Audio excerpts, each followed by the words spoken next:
they'll have a big influence on Too Late getting his rates down again. Who knows?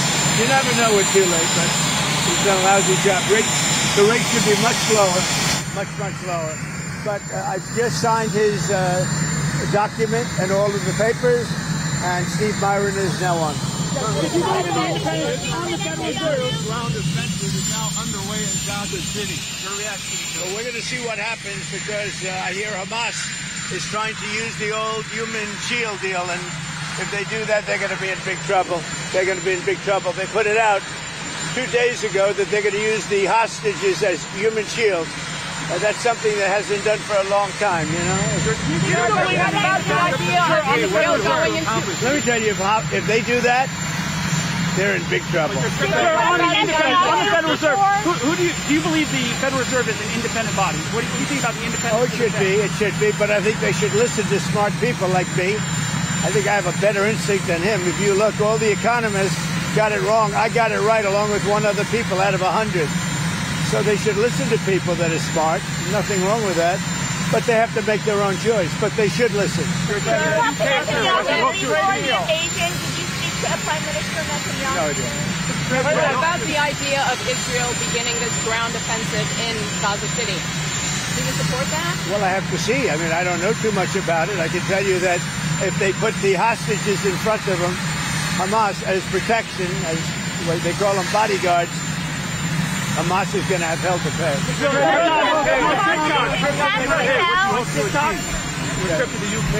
Your trip to the UK today, what do you hope to achieve? Well, my relationship is very good with the UK, and Charles, as you know, who's now king, is my friend. And it's the first time this has ever happened where somebody was honored twice, so it's a great honor. And this one's at Windsor. They've never used Windsor Castle for this before. They used Buckingham Palace. And I don't want to say one's better than the other, but they say Windsor Castle is the ultimate, right? So it's going to be nice. But basically, I'm there also on trade. They want to see if they can refine the trade deal a little bit. We made a deal, and it's a great deal. And I'm into helping them. Our country is doing very well. We've never done this well. We're having trillions of dollars coming because of the tariffs. And they'd like to see if they could get a little bit better deal. So we'll talk to them. But primarily it's to be with Prince Charles and Camilla. They're friends of mine for a long time, long before he was king. And it's an honor to have him as king. And, you know, I think he represents the country so well. I've watched. He's such an elegant gentleman, and he represents the country so well. Actor Robert Redford passed away today. Did you hear about that? Did? Wow. Apparently in his sleep at his home. Well, that's a good way to go, I guess. But I'll tell you, Robert Redford was great. He had a series of years that there was nobody better. This just happened, I guess, huh? Yeah. Wow. He died at his home in Utah in his sleep. Yeah. And what movie would you say you liked him best in? Well, you have a lot of them. Honestly, I'd say he made 7 or 8 great movies. They were really great. There was a period of time when he was the hottest. I thought he was great. On TikTok. Will TikTok go dark? Are you going to delay the TikTok ban? Well, we have a deal on TikTok. I've reached a deal with China. I'm going to speak to President Xi on Friday to confirm everything up. We made a very good trade deal, and I hope good for both countries, but a very different deal than they've made in the past. What companies are going to buy We'll be announcing that. We have a group of very big companies that want to buy it. And, you know, the kids wanted it so badly. I had parents calling me up. They don't want it for themselves. They want it for their kids. They say, if I don't get it done, they're in big trouble with their kids. And I think it's great. I hate to see value like that thrown out the window. So on auto executives... You know, you're talking about tens of billions of dollars. Some auto executives are concerned that compromising the 15% for auto tariffs coming in hurts American automakers. What do you say to... Well, I haven't compromised anything. Where did I compromise? Going down to 15% from 25. Going down to 15%. From 25. We charge, well, and where did the 25 come from? It came from there. You tell me. Just so you know, they paid nothing for years. Now they're paying 15%. And some things can pay more, like chips could pay more. Pharmaceuticals could pay more. You know, there's a bigger margin. With a car, you have to make 15% before you make a profit. It's pretty tough. So, but we had a good deal. Don't forget, European Union is paying our country because of tariffs $950 billion. Think of that. We're talking about a year. $950 billion. Japan is paying us $650 billion. These are countries that paid us nothing until I came along. And China's paying us a tremendous tariff. You know what the tariff is, right? You know what the tariff they're paying us? Yeah. What? Yeah, so it's 30% for the fentanyl as well as whatever for the 301. 20% for the fentanyl. But the overall is about 55%. Okay? That's as opposed to nothing. Would you say that's a difference? We have a big decision coming up, and if the Supreme Court rules the way hopefully they will, because, I mean, every legal expert said we win that case, but you still have to watch. And the Supreme Court's been terrific. I think they're very fair. All I want is fairness, and we win.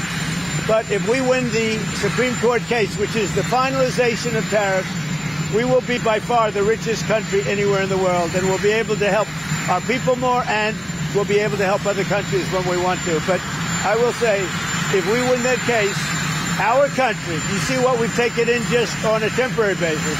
We've taken in trillions of dollars, trillions with a T, and we will be by far the richest country in the world. There'll be nothing close. And one other thing, we'll have tremendous power to negotiate.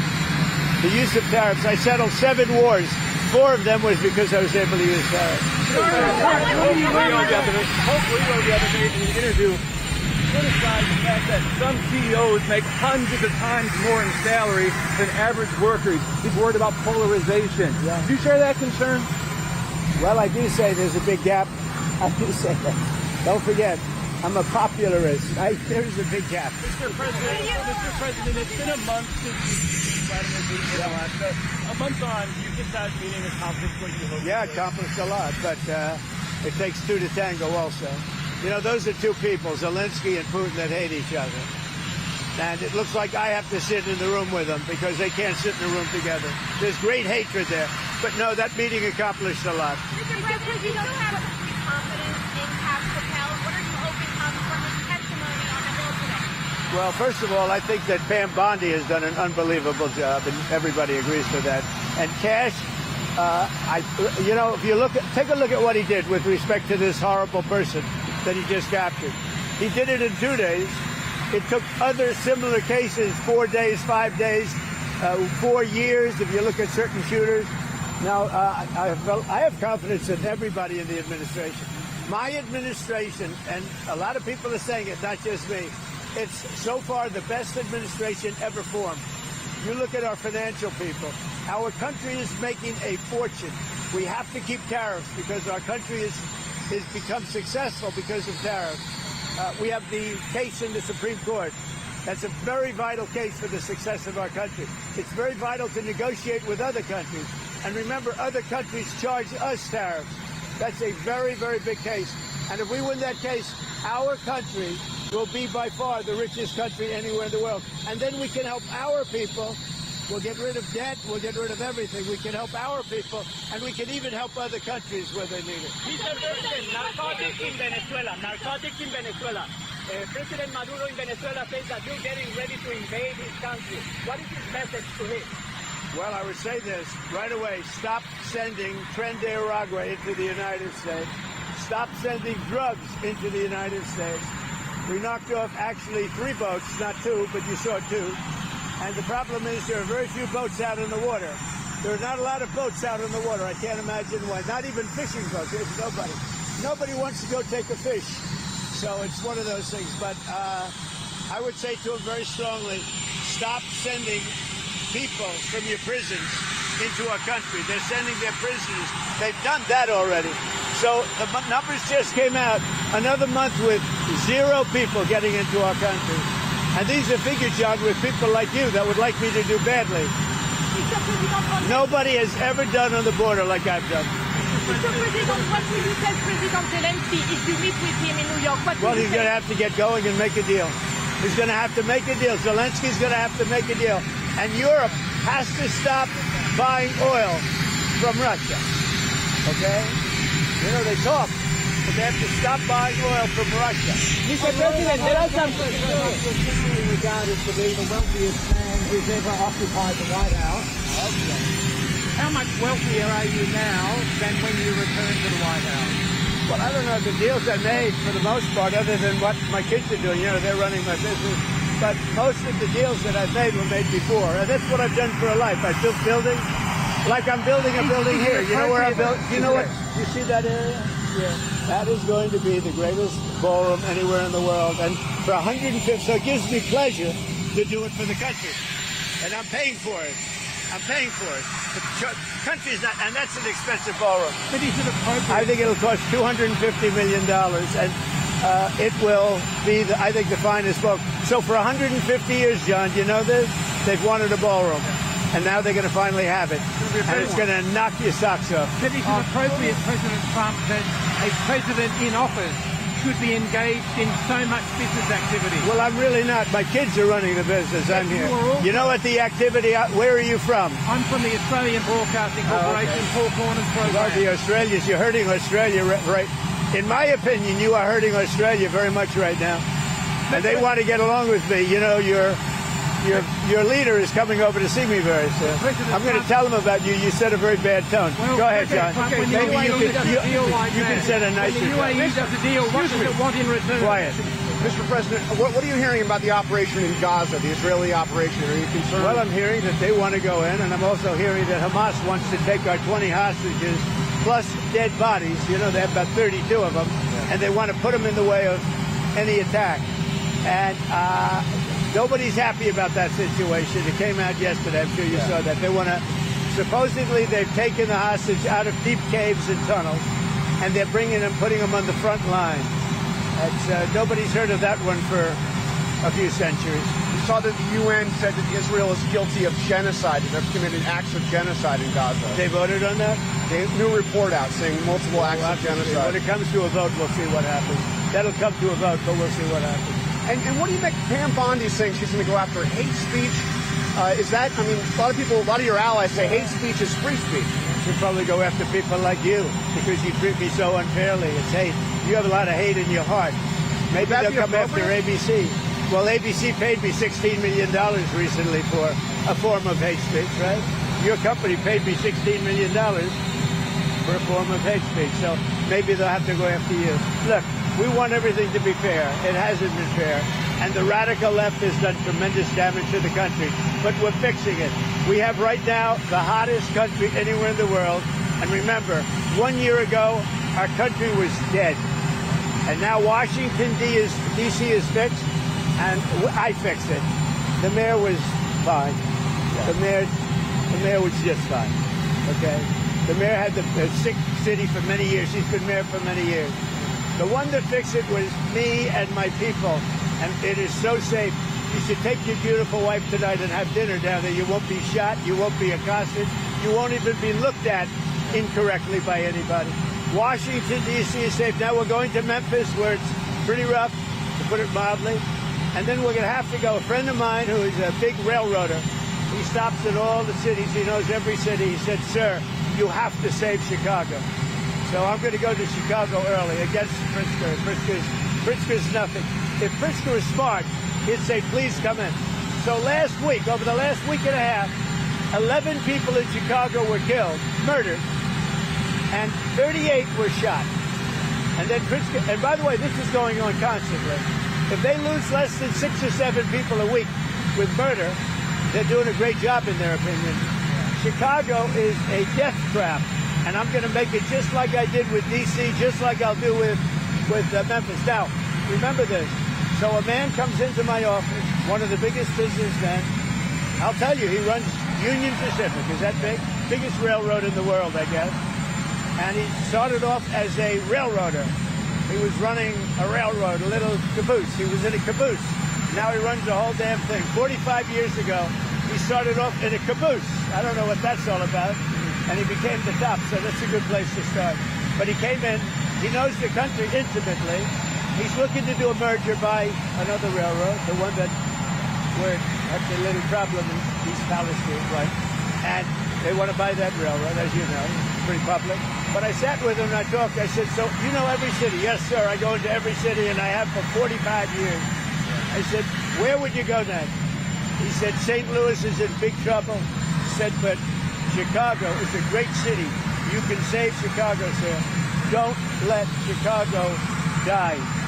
This is a guy telling me with great knowledge and trust. He said, don't let Chicago die, sir. It's dying. Don't let it die. I'm going to Chicago next. The UAE, Mr. President. What do you think they want when you do a deal with that federal treasury? Well, I just want something to happen, whether it's federal, state, most likely it's going to be state. The question is whether or not we overlap with a federal judge. So they're looking at that. But the state is very competent. The governor's doing a very good job. As you know, they have the death penalty. It's a tough death penalty, too, as you know. But they have the death penalty. So as to whether or not we judge, we will be working with them. We may or may not be able to judge. And when it comes to the governor of Utah, what do you make of his overall message of nonviolence? Well, I agree with it. I agree 100%. But most of the violence is on the left. He said that social media is a cancer. What? Do you agree with that? The Utah governor said that social media is a cancer and more people should log off and take some time away. Well, it's not a cancer in all respects. In some respects, it's great. But there are segments, there are deep, dark holes that aren't cancerous, absolutely. Beyond cancer, they're death.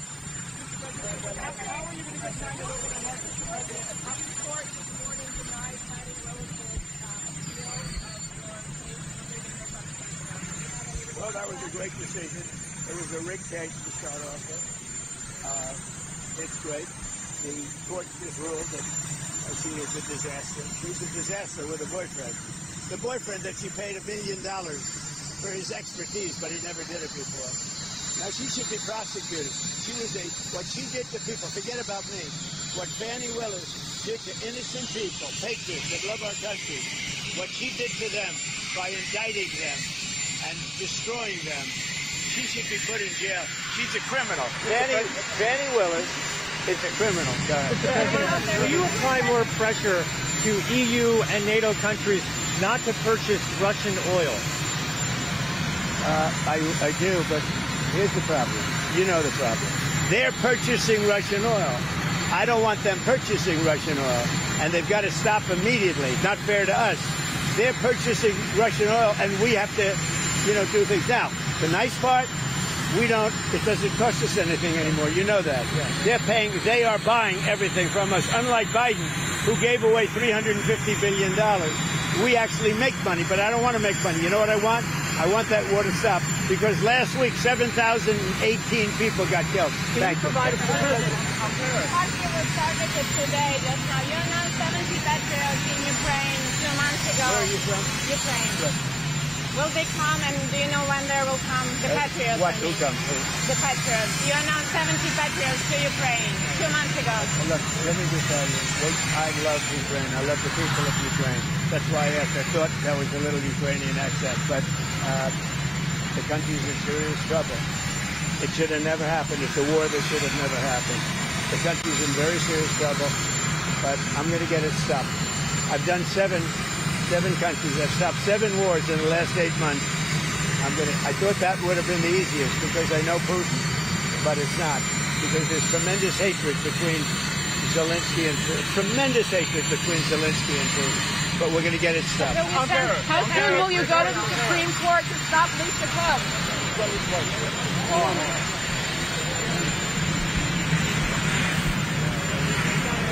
Well, not really. No, it was just about getting others.